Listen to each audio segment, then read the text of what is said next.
Hoje, nosso tema hoje está relacionado ao arrebatamento da igreja, que é a maior promessa que foi feita pelo nosso Senhor e Salvador Jesus Cristo. E essa é a esperança que move a igreja sobre a terra. E nessa esperança, muitos já partiram e já descansam, mas aguardando o grande dia em que Jesus irá buscar a sua igreja, tanto dentre os mortos como dentre os vivos.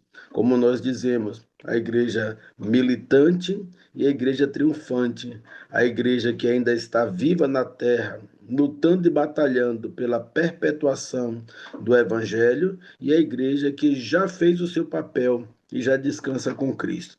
Nós temos um texto bíblico básico, poderia ser qualquer um outro, porque tem muitos textos na Bíblia, inclusive de Mateus a Apocalipse, que é onde mais temos conteúdos que falam do retorno do Messias.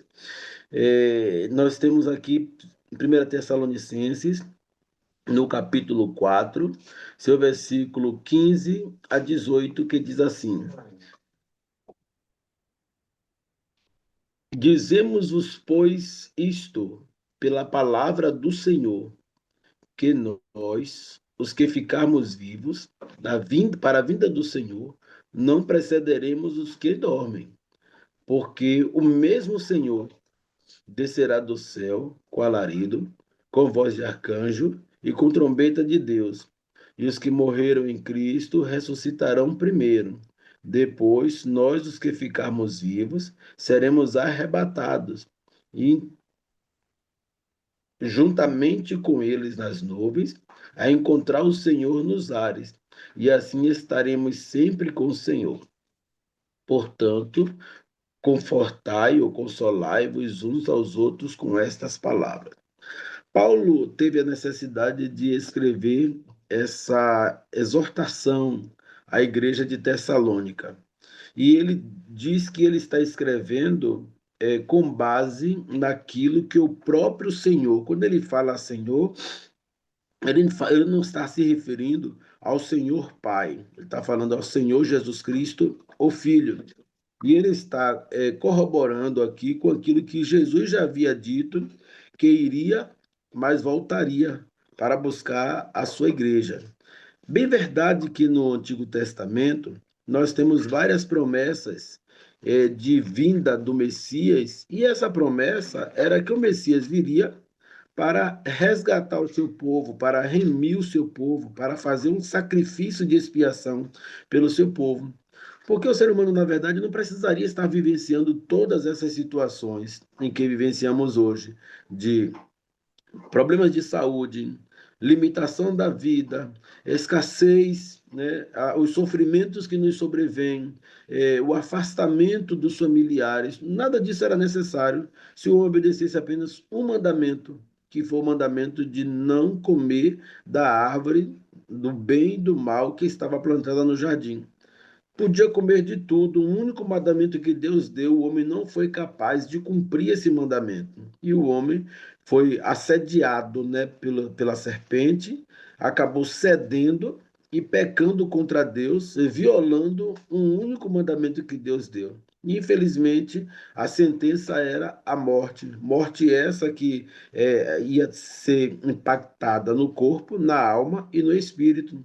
Na questão espiritual, o homem foi imediatamente afastado de Deus, separado de Deus, que morte tem o maior significado de separação. Ele foi separado de Deus, Deus lavrou a sentença deles e tirou-os do jardim do Éden.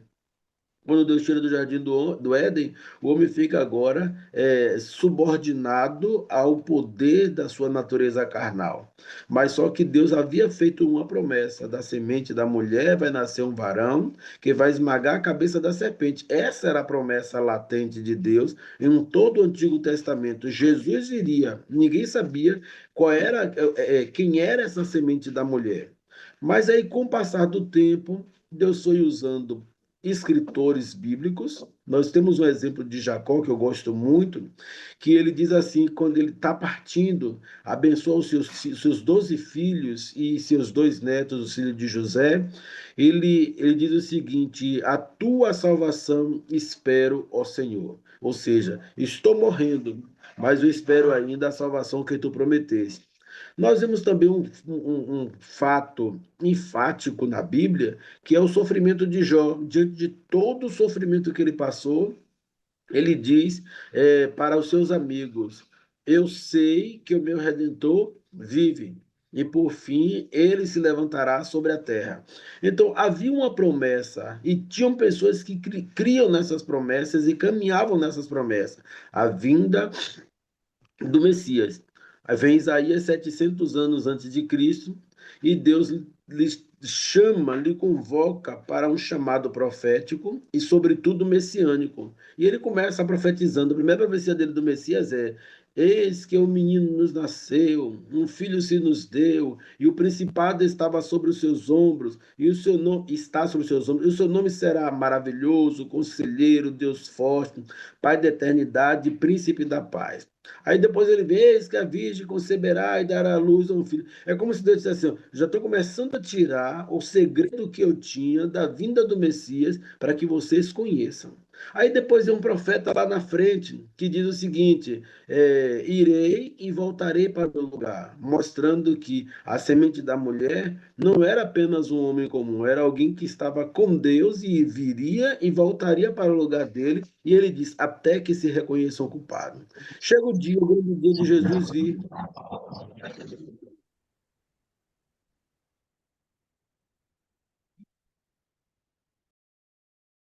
Pastor, seu microfone ficou mudo. Eu acho que foi eu mesmo que desliguei, né? Porque eu tava desligando os microfones que tava ficando aberto. É só se eu clicar no microfonezinho que ele volta.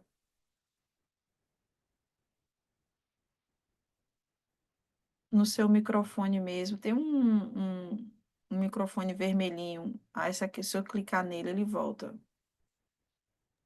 Na barra embaixo, é embaixo da imagem que o senhor está, tem embaixo, tem um Pronto, já. microfone.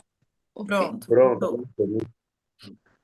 Então, eu não sei até onde vocês ouviram, mas chegaram a ouvir até onde eu falei de Oséias, que profetizou que Jesus Cristo, que essa semente da mulher viria dos céus. Chegaram a ouvir isso? Nós escutamos até o Isaías. Isaías, pronto. Então, Isaías, 700 anos antes de Cristo, ele já fala desse Messias, ou dessa semente da mulher, como é que seria ele, e que ele teria parte dessa divindade, teria os atributos divinos. E quando chega mais tarde em Oséias, Deus usa o profeta para trazer uma mensagem poética: irei e voltarei para o meu lugar, até que se reconheçam culpado. Quando o profeta fala, está se referindo a alguém que certamente estaria pertinho de Deus, junto de Deus, assentado com Deus, e que viria, faria o sacrifício e depois retornaria.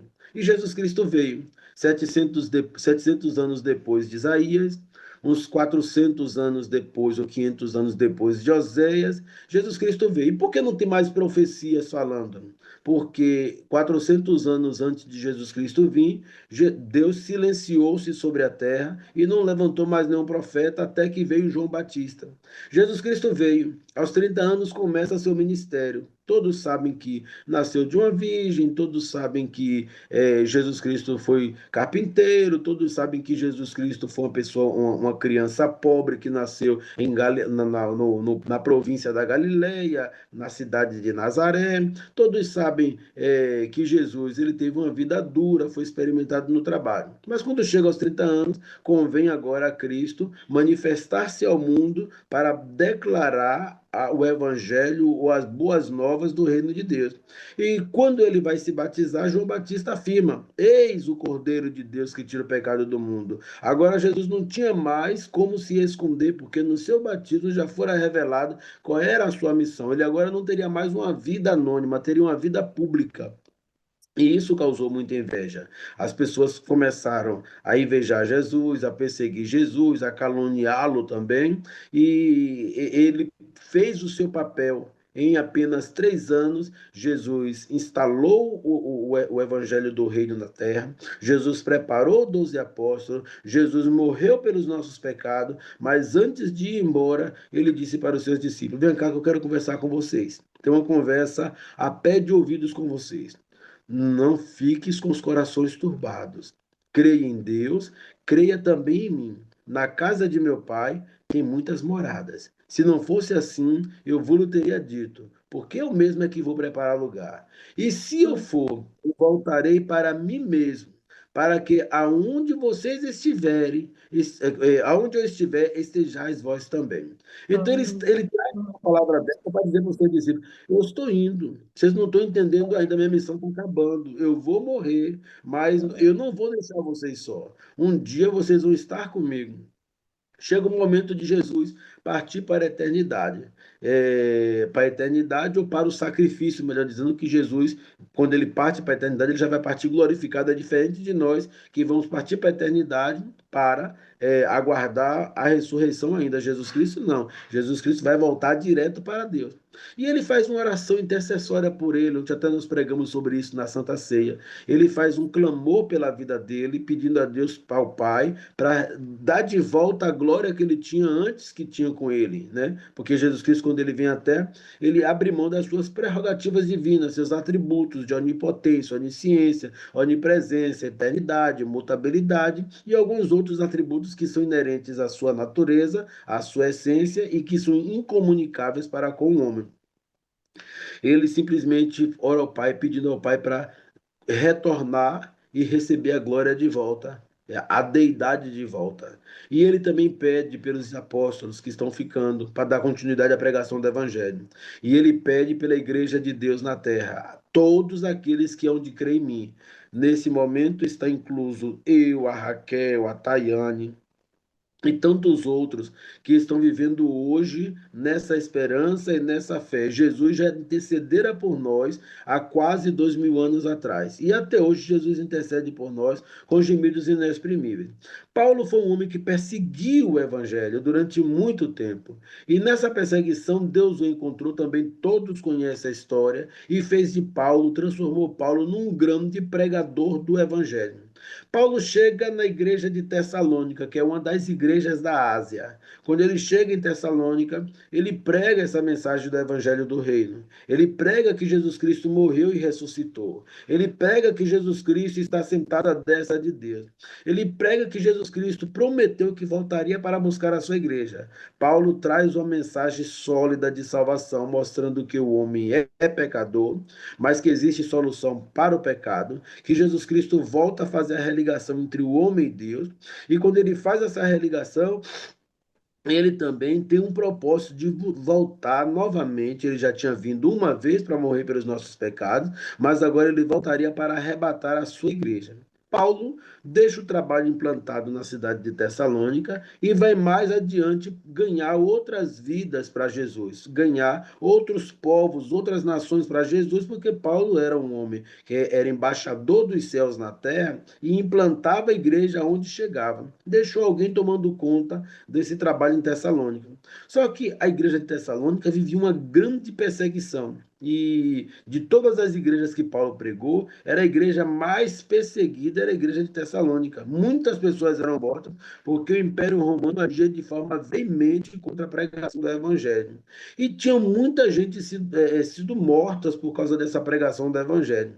A igreja que estava ficando viva, é isso que nós precisamos distinguir agora, questão da igreja militante e a igreja triunfante. Quem parte com Cristo já triunfa na glória. Quem continua, milita na terra. E a igreja que estava militando começou a se entristecer. Por quê? A irmã Joaquina era uma serva fiel, mas o Império Romano matou. O Pedrito era um homem fiel, mas o Império Romano matou. E eles não chegaram a vivenciar o arrebatamento da igreja. E agora estão perdidos. Jesus Cristo não voltou. Já se passaram 5, 10 anos, 15 anos, e Jesus Cristo não retornou. Lembrem-se que nesse período que a carta foi escrita, foi aproximadamente 51 anos depois de Cristo. Ou seja, Jesus Cristo faleceu e ressuscitou no ano aproximadamente 35, com 5 anos, talvez menos, né? Entre 30 e 35 foi quando Jesus partiu para a eternidade, fez uma promessa. A essa altura já se faziam 16 anos, no mínimo, que Jesus Cristo havia feito a promessa, e as pessoas já estavam cansadas de esperar. Paulo soube disso e soube receber essa informação com muita tristeza. E ele tinha que escrever uma carta para os Tessalonicenses, informando que quem morreu em Cristo não estava perdido para sempre. O importante era manter a fidelidade e a perseverança dos que estavam vivos, porque os que tinham partidos para a glória já tinham conquistado a salvação. E aí ele escreve para o povo: Olha, eu estou escrevendo para vocês pela palavra do Senhor. Digo isso não porque eu quero convencer vocês, é porque o próprio Senhor Jesus já avisou vocês que, lá em Mateus, por exemplo, está escrito que uns ressuscitarão para a vergonha, outros ressuscitarão para a glória eterna. Então, não está perdido. Quem morreu em Cristo ainda vai ressuscitar para a glória eterna. E, ora, nós os que ficamos vivos, para a vinda do Senhor, não precederemos os que dormem, vai haver uma ordem. É claro que quando Jesus Cristo voltar, ele já explica isso lá em 1 Coríntios, capítulo 15, versículo 52, o mesmo Senhor descerá do céu com alarido, com voz de arcanjo, com trombeta de Deus, e os que morreram em Cristo ressuscitarão primeiro. Então, essa promessa de que Jesus vem buscar a sua igreja vai ser um momento de festa para a igreja. E essa é a nossa maior esperança.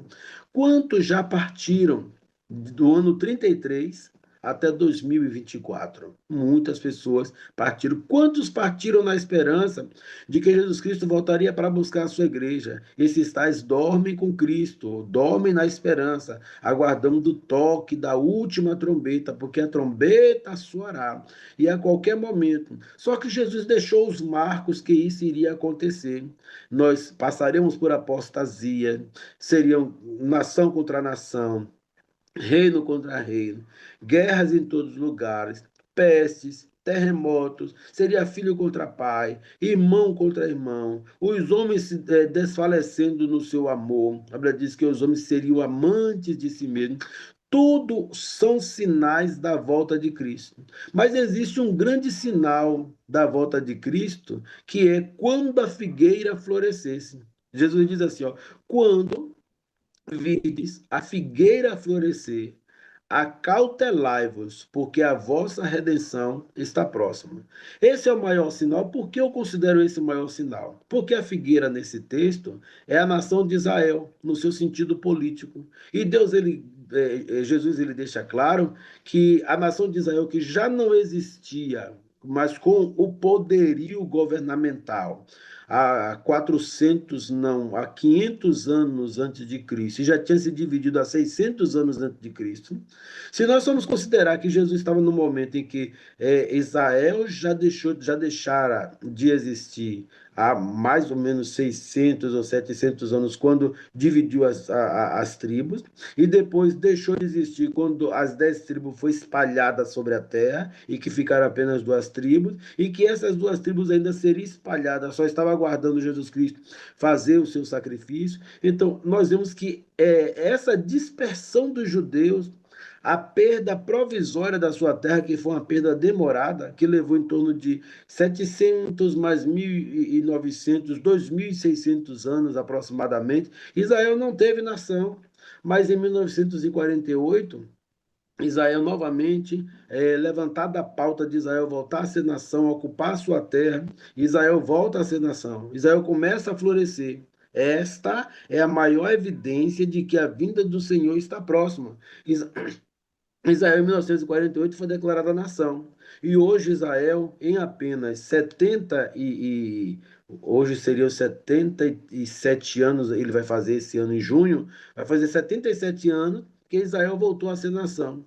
Israel hoje é uma grande potência tanto na parte bélica, quanto na parte de medicina, da agricultura, da pecuária, das ciências, dos conhecimentos. Israel só tem 77 anos que retornou a ser nação. E se nós vamos fazer um paralelo entre Israel e o Brasil, nós temos 500 e poucos anos de descoberta. Até agora não chegamos a esta evidência que Israel tomou em um país tão pequeno. Então, Israel está florescendo, só não está enxergando quem quer. Quem não quer, porque Israel está florescendo. Israel está florescendo na sua política. Israel está enfrentando grandes inimigos, grandes algozes, e está prevalecendo. Israel está mostrando que ele veio para defender aquilo que Deus propôs a eles, que é a cada centímetro quadrado de terra ali na região do Oriente Médio. Então, Jesus deixou bem esse sinal claro. Quando vocês virem que Israel está florescendo, é porque eu já estou próximo de voltar. Irmãos, não faltam mais nada. Israel agora ocupa hoje muitas páginas de jornais e matérias jornalísticas, televisivas, internet. Vocês não têm dificuldade de ouvir falar de Israel, porque ele já ganhou notoriedade. Israel está florescido, Israel já está visível em todo o cenário internacional. E este é o maior sinal de que Jesus Cristo está voltando. Mas o conforto de Paulo foi: quem morreu em Cristo vai ressuscitar primeiro. Depois, nós, os que ficarmos vivos, seremos transformados e seremos arrebatados juntamente com os que morreram em Cristo. E estaremos para sempre com o Senhor. Aí fica a pergunta: onde é que estão os que morreram em Cristo? Os que morreram em Cristo, no Antigo Testamento, havia um lugar reservado para eles que era chamado de seio de Abraão. Foi lá no seio de Abraão que Lázaro estava aguardando o seu momento de ser glorificado, de sair dali. Esse seio de Abraão era o nome dado para aquele espaço, quando Jesus relata ali na sua parábola, né, de o rico e Lázaro, ele traz que o nome seria esse. Mas quando Jesus está na cruz do Calvário, que ele consegue ouvir a confissão daquele marginal, ou aquele homem que estava à margem da sociedade, que estava ao seu lado direito, que disse: Senhor, lembra-te de mim quando entrares no teu reino. Jesus disse: eu te digo em verdade que hoje mesmo estarás comigo no paraíso. E Jesus transformou esse ambiente em um paraíso. Tem um outro versículo que diz que Jesus Cristo, subindo ao alto, levou cativo o cativeiro e deu dons aos homens. Ou seja, aonde estavam estas almas aguardando essa esperança? Como eu retratei aqui logo no início, que Jacó morreu declarando: a tua salvação espero ao Senhor. Ele com certeza estava lá no seio de Abraão. Jó, ele declarou dizendo: eu sei que o meu Redentor vive e por fim se levantará sobre a terra. Com certeza estava lá nesse seio de Abraão. Esse seio de Abraão acabou sendo um espaço de cativeiro para as almas que morreram na esperança. Jesus subiu ao alto e pegou esse cativeiro e elevou também às alturas. É aí que nós vamos ver o surgimento de um terceiro céu, que é debaixo do trono de Deus. É por isso que nós dizemos: quem morre com Cristo vai para o céu. Na verdade, não é o céu aonde habita Deus, porque nós temos o primeiro céu, que é onde Deus habita, o lugar da sua morada.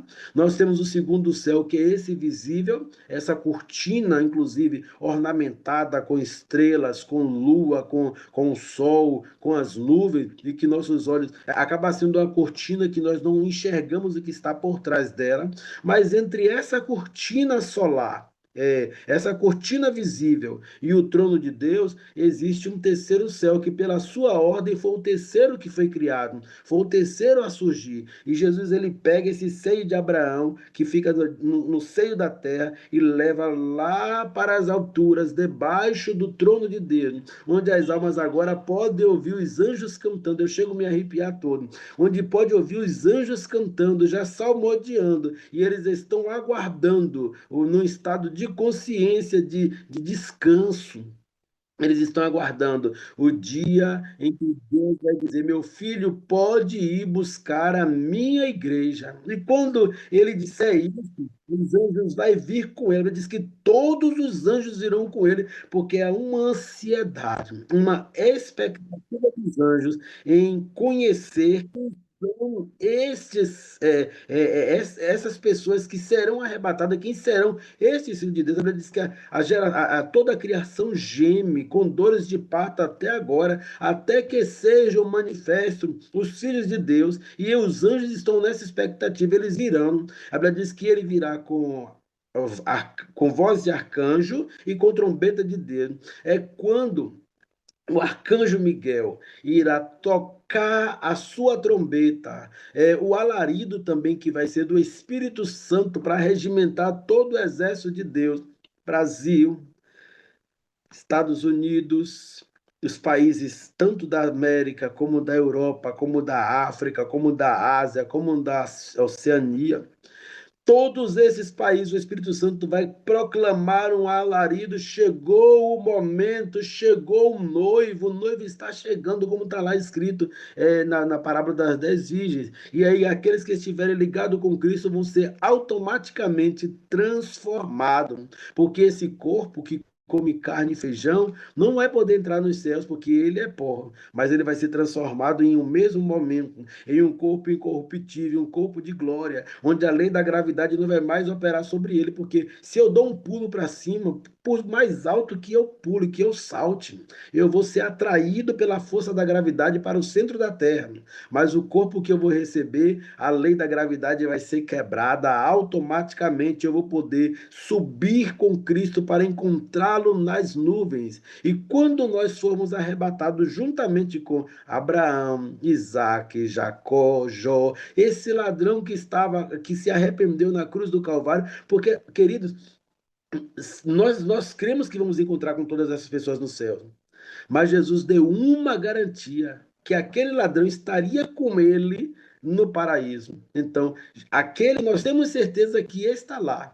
Ele já fez a parte dele. No último momento de vida, ele confessou os seus pecados. Ele pediu para lembrar dele. E Jesus garantiu: hoje mesmo você vai estar comigo no paraíso.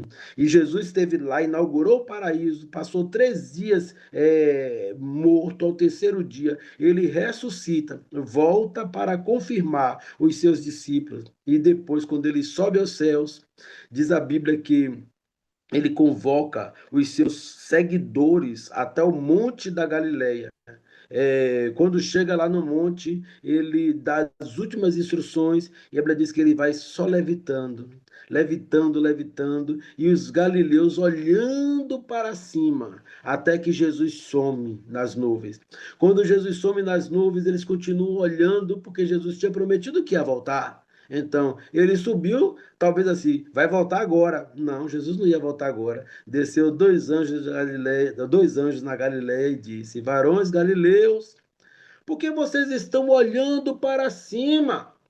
Esse Jesus, ele foi recebido em cima nos céus, mas ele há de voltar, assim como ele falou quando estava convosco, mas não é agora. Vá para a cidade de Jerusalém, como ele vos ordenou, sejais revestidos do poder, porque no momento certo ele vai voltar para buscar-vos a cada um de vós.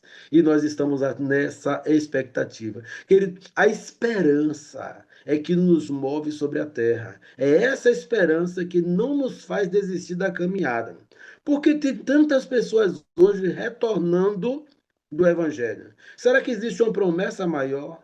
Muitos estão deixando Jesus por uma promessa de riqueza. Muitos estão deixando Jesus por uma promessa material, por uma promessa de emprego. Muitos estão deixando Jesus por coisas banais. Mas existe uma promessa muito maior, a vida eterna, estar com Cristo. Irmãos, nós não vamos ter desculpa por tudo quanto Deus já fez pelas nossas vidas. E para chegarmos ao final desta mensagem, uma outra passagem em Hebreus, que é essa que eu quero relatar também, os hebreus eles começaram a retornar da caminhada. e cada um dizia: Jesus está demorando. Em Hebreus foi escrito um pouco depois de Tessalonicenses, mas Tessalonicenses foi escrito por Paulo. Paulo morreu no ano 67 e Hebreus foi escrito depois da morte de Paulo. Por isso que nós até não concordamos que Hebreus foi escrito por Paulo, porque Paulo já estaria morto quando Hebreus foi escrito. Mas os hebreus começaram a retornar. Não, esse Jesus não vai mais voltar. Vamos voltar para o judaísmo. Vamos voltar a matar e sacrificar animais, vamos voltar a fazer as práticas da guarda do sábado, das festas, das festas santas que foi determinada. Vamos voltar para debaixo da lei, porque essa graça não existe. Jesus Cristo não voltou. Já são mais de 30 anos. Olha, quando Paulo escreve para os Tessalonicenses, eram 16 anos apenas. Quando o Hebreus é escrito, já se passam de 30 anos. E o povo diz assim: não, estamos cansados, esperam esse tempo todo. Mas quem é que vai ficar num ponto de ônibus, numa parada de ônibus, esperando alguém 30 anos? Esse alguém dizendo que vai chegar, vai chegar. Os hebreus começaram a retornar. Vamos esperar porque Jesus não é o Messias. Vamos esperar o Messias vindo de Deus porque ele nos enganou, ele não voltou. E aí o escritor hebreu disse assim: quem peca voluntariamente, para esse não resta mais sacrifício. Ou seja, quem está retornando para o judaísmo, achando que o Messias que veio foi o impostor e que ele não vai voltar mais, e que Deus vai mandar de fato um outro Messias, está perdendo tempo. Porque quem ele tinha de mandar para fazer o sacrifício já veio, já fez o sacrifício, Deus aceitou o sacrifício dele, principalmente quando ele brada na cruz do Calvário, está consumado e agora Deus não tem um outro filho para mandar para morrer pelos nossos pecados. Jesus é o único caminho, igreja. Jesus é a única verdade. Jesus é a única vida. E ninguém vai chegar a Deus se não for por ele. E ele prometeu: eu vou voltar para buscar a minha igreja. Por mais que nós progridamos na vida, por mais que nós avancemos na vida, não deixemos à parte a nossa vida espiritual e nem abandonemos a nossa fé, porque esta promessa ainda está viva, porque quem prometeu está vivo, assentado à direita de Deus no trono nos céus. Deus abençoe a vida de cada um de vocês. Aleluia, glória a Deus. Que Deus abençoe a sua vida, pastor. Eu sou muito grata ao Senhor. Esse dia eu estava comentando a Deus, falou: Senhor, traz a palavra de uma palavra que não seja a palavra de só ganhar, receber, mas uma palavra